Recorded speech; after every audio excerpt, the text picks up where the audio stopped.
cigarettes. I had about 5 or 6 places that I could retreat back there when everything out here didn't seem in balance or right to me.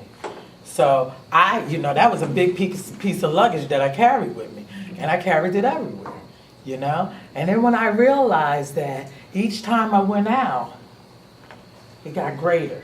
See, what worked before here wasn't good enough. Now I needed to go here. Now I needed to go there.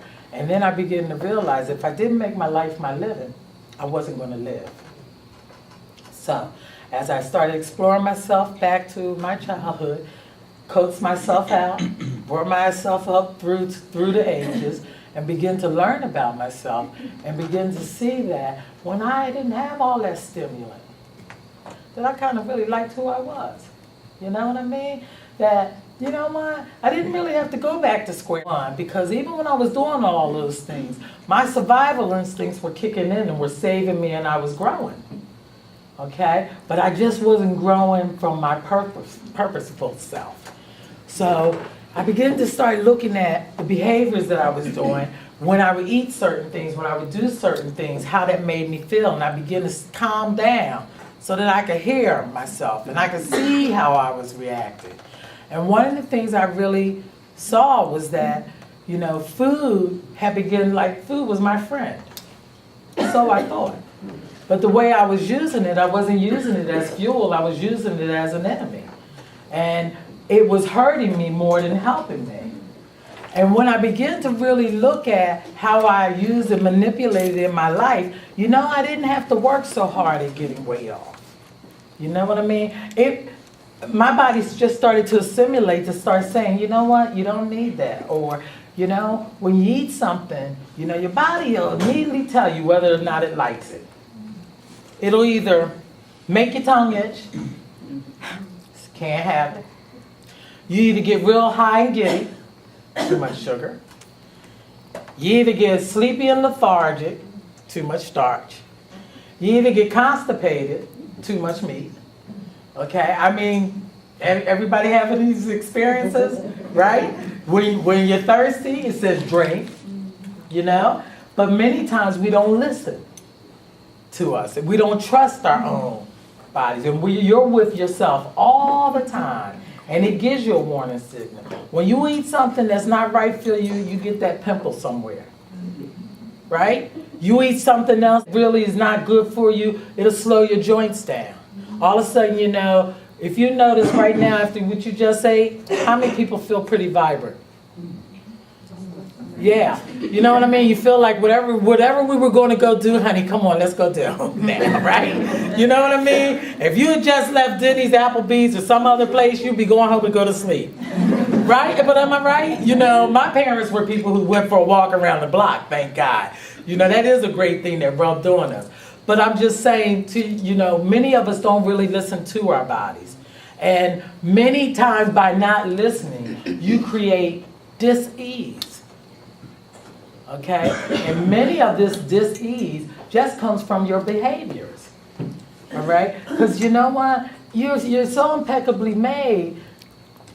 If you just do simple things, eat natural, put water in you, on you, even around you, it's a calmer.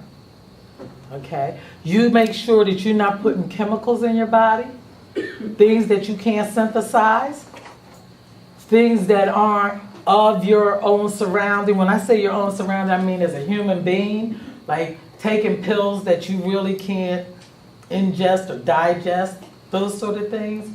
You know what? You can begin to remove a lot of the ailments that you have, but you got to be willing to listen to your body. And I tell you all that to say, because out of all my behavior, I developed diabetes. And that was in 1994. And of course, if anybody here knows someone with diabetes or have diabetes, okay? So you know the struggle of it, all right? So most times it's really food-induced.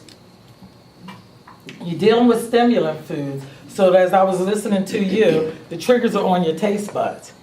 So that's why it's very hard. Once you clean your taste buds up and you go back and have a little ice cream, it's made to make you go want potato chips. It's made to make you want to go. See, they already have that genetic modification is more than you really know. All right? It's all made to work in a cycle and to keep you in it. All right? If you notice when you eat clean food, your palate gets clean, you don't have a taste for all those other things. You go to taste something sweet, it tastes too sweet. You know? Most people don't know what a natural red pepper tastes like. Most people don't know what a real carrot tastes like. Most people know what a red pepper tastes like with sauce on it. Most people know what a carrot tastes like with sugar on it. You know what I mean? But they don't know its natural sweetness. So if you think about it, a lot of times when you're eating all that processed food, you've heightened your awareness to here, so it's deadened to the real reality.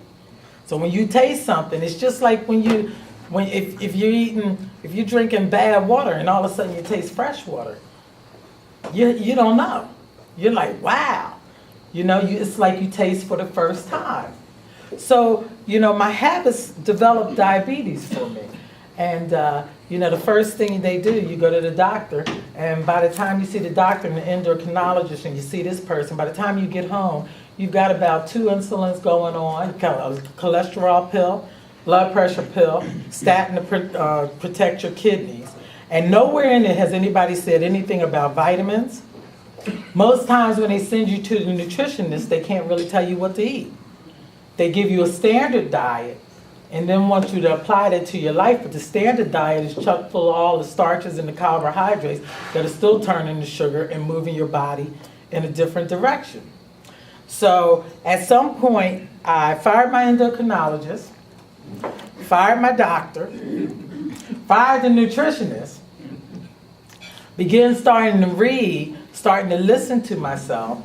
At my worst, I was on 5 different insulins. Glucophage, Glucotrol, Byetta, you know, I mean, some of the stuff I couldn't even pronounce.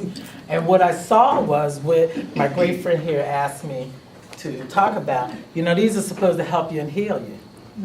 Meanwhile, my body can't synthesize it, so my body's reacting to it. So it's going in rebellion. So I'm a pretty, as you can tell already just in these few minutes of